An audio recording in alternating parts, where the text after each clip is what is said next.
As Trump's 48-hour ultimatum nears its end, Tehran has threatened the US and its regional allies with retaliatory strikes against their energy infrastructure. France's municipal runoff election delivers a mixed verdict for the country's main political forces after the left held Paris and the far right scoring a symbolic win. In Paris, the Grand Palais is hosting an exhibition tracing the final years of the French painter Henri Matisse. Tehran has threatened the US and its regional allies with retaliatory strikes against their energy infrastructure, specifically targeting facilities powering American military bases. The warning comes as President Donald Trump's ultimatum regarding the opening of the Strait of Hormuz is set to expire by the end of Monday. The president previously warned that the US would target Iranian power plants if the waterway, which has seen weekly tanker traffic plummet from 100 transits to just 7, remained closed to shipping. Throughout the weekend and into early Monday, Iran's neighbors, including Saudi Arabia, the UAE, Bahrain and Kuwait, continued to intercept incoming ballistic missiles. While one missile struck an inhabited area near Riyadh, Israel launched what it called a wide-scale wave of strikes against Tehran. In Israel, during his visit to southern communities, Prime Minister Benjamin Netanyahu described it as a miracle that no lives were lost after an Iranian missile hit a secretive nuclear research site late Saturday. Speaking to a Farsi-language satellite network, US Navy Admiral Brad Cooper confirmed that missile and drone manufacturing sites are being targeted to eliminate future threats. He suggested the Iranian public wait for a clear signal from the US president before taking to the streets, as projectiles continue to be launched from populated areas. The war launched by the US and Israel on February 28 has now claimed over 2,000 lives. 130 Iranian. France's municipal elections have delivered one clear message tonight, and it's that the left is holding on to the major cities in France, including the capital Paris, where I'm currently standing. And behind me, left-wing supporters have just finished celebrating the victory of socialist mayor Emmanuel Grégoire. In the second largest city of France, Marseille, well, socialist Benoît Payon was also re-elected. But the left remains divided. The hard left of France Unbowed party also made quite some significant gains this Sunday, even though they were excluded from alliances, especially by the socialists during the campaign, who accused France Unbowed of anti-Semitism. The far right failed to win some of the major cities that it was targeting, including Marseille and the southern city of Toulon. But in Nice, Éric Ciotti, an ally of the far-right national rally, ended up winning. President Emmanuel Macron's Renaissance Party also made some major gains, including the southwestern city of Bordeaux. But this Sunday is more than just about local politics. It is also an early sign of how the battle of France's 2027 presidential election is beginning to take shape.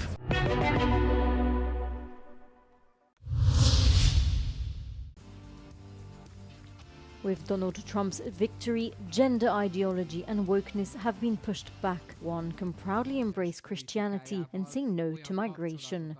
This is how Hungarian Prime Minister Viktor Orban opened his speech at the 5th Conservative Political Action Conference in Hungary.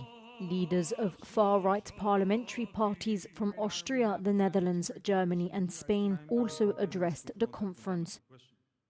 Ha így győzünk, azzal nem csak Magyarországot védjük meg, hanem beszakítjuk a progresszívek brüsszeli kapuját is.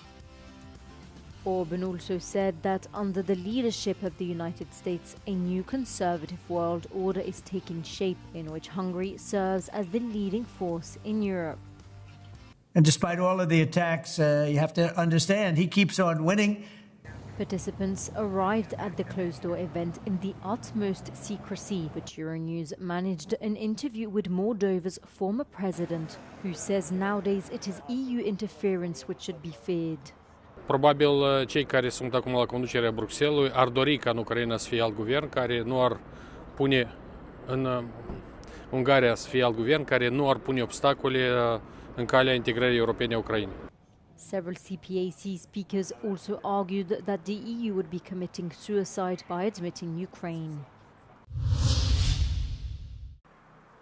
Italians head to the polls to decide whether to approve or reject constitutional changes affecting the judiciary.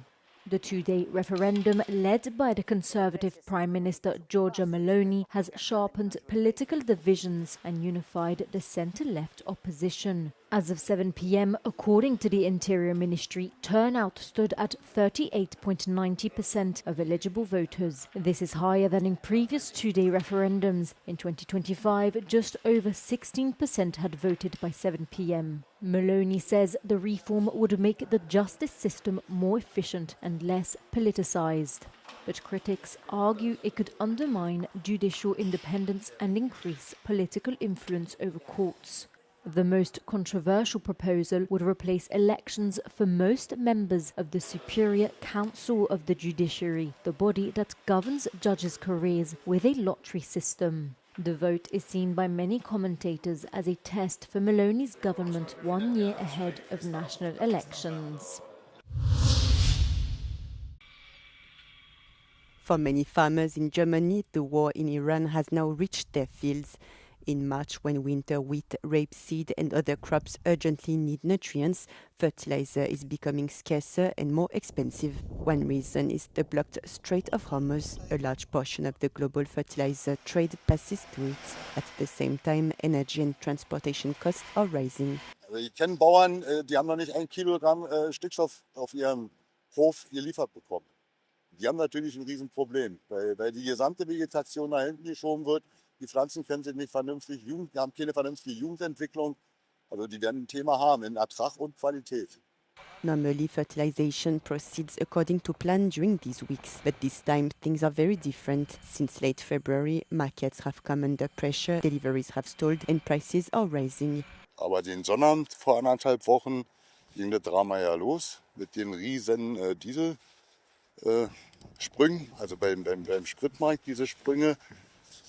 Ja, und als uns dann unser Spediteur gesagt hat, er kann uns keinen Dünger liefern, weil Pisteritz keinen mehr produziert, beziehungsweise nur noch massiv gedrosselt produziert, ja, konnte ich mir schon gut vorstellen, dass das natürlich Auswirkungen auf uns hat. Ein Stück weit ist der Krieg hier angekommen. Ne? European agriculture is also heavily dependent on Russia for fertilizer. Around 20% of fertilizer imports into the EU still came from Russia in 2025. But for farmers, the question isn't where from. Their fears for their livelihoods are too great. Hier wird jetzt die Anlage gelegt für Ertrag und Qualität.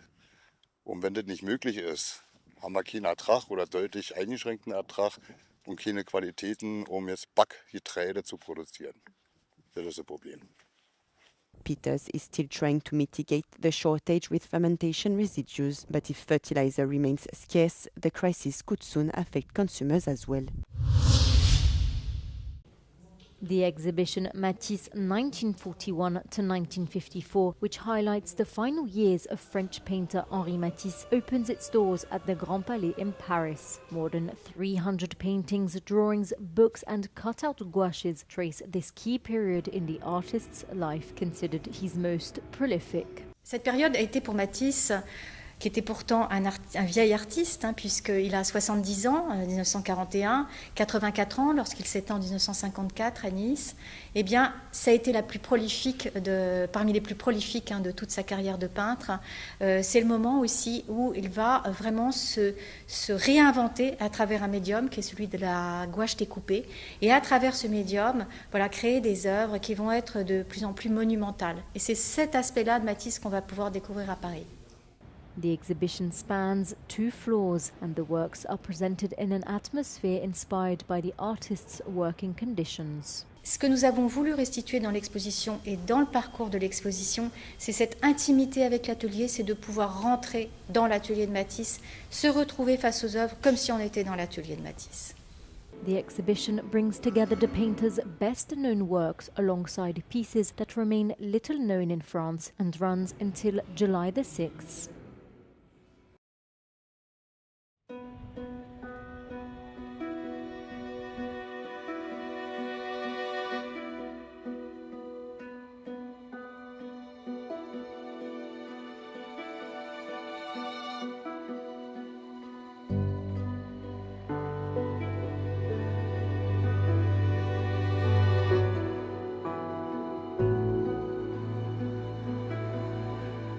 The idea was from the beginning to, let's say, give back to the public the real proportions of the monument.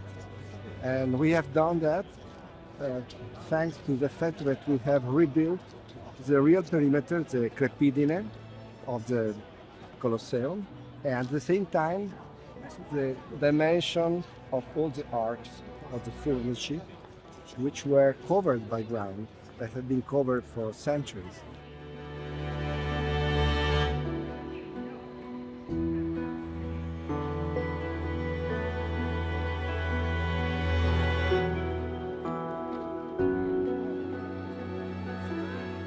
Abbiamo voluto restituire al pubblico una parte degli ambulacri mancanti, 2 ambulacri mancanti dell'anfiteatro Flavio, crollati a partire dal VI secolo d.C. per diverse cause. La principale è perché in questo settore il terreno è più instabile.